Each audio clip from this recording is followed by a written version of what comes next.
history of coarctation of the aorta that was surgically repaired during the neonatal period is undergoing a health supervision visit. He has been in good health with no symptoms. He has had regular follow ups with his pediatric cardiologist, which is located a few hours away from his home. And at his cardiology visit 3 months ago, the adolescent right upper extremity blood pressure measurement was in the stage 1 of the hypertensive range, which with upper and lower extremity blood pressure, there was no gradient that was found amongst the two. On echocardiography, there was no left ventricular hypertrophy and no residual pressure gradient at his repaired aortic arch. The cardiologist advised him to follow up with pediatrician for blood pressure monitoring and management. He has had 3 blood pressure measurements since that visit, which have all been in the stage 1 hypertension range.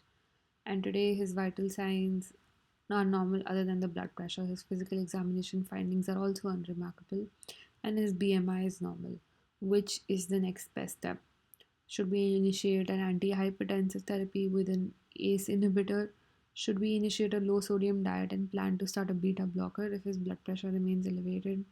Should we obtain a renal ultrasound and thyroid function test and a complete blood cell count? Or should we provide nutritional, healthy cardiovascular lifestyle counseling with follow up in 6 months?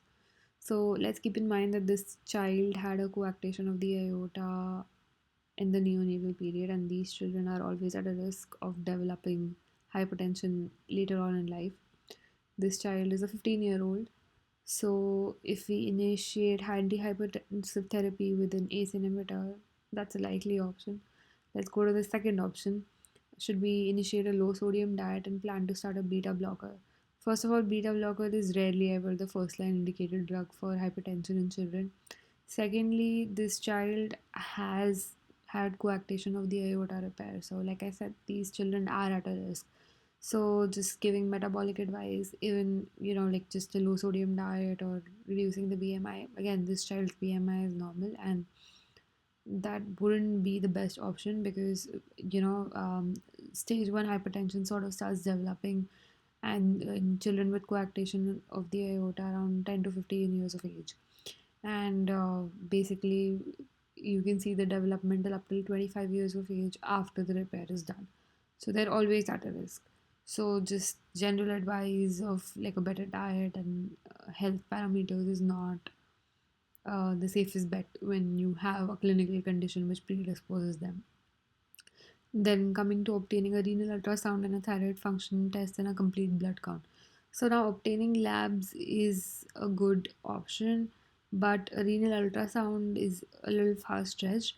First, we need a proper indicator for renal like bilateral stenosis. So we would usually start if we were considering secondary hypertension, we would start with obtaining a UA. We will see if there is any protein underlying there, or there are any changes in that.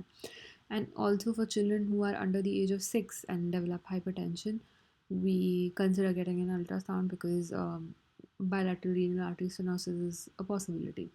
But this is a 15-year-old kid with stage 1 hypertension. The renal ultrasound is usually indicated in stage 2 hypertension.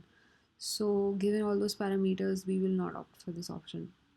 And for thyroid function testing, like we said, he's had normal visits so far. There are like no other um, symptoms that he's mentioning, so we're not very concerned about that either. Providing nutritional and healthy cardiovascular lifestyle again. So, whenever the patient comes in with the first abnormal reading, that's usually what you say. But again, this patient has a factor which is contributing to his hypertension, which is a previous coarctation of aorta repair. So, waiting 6 months is not ideal in this situation because the risk for hypertension or just the worsening of hypertension increases with time. So, I think the first option would be the correct one, that is, you would initiate antihypertensive therapy right away and start with an ACE inhibitor.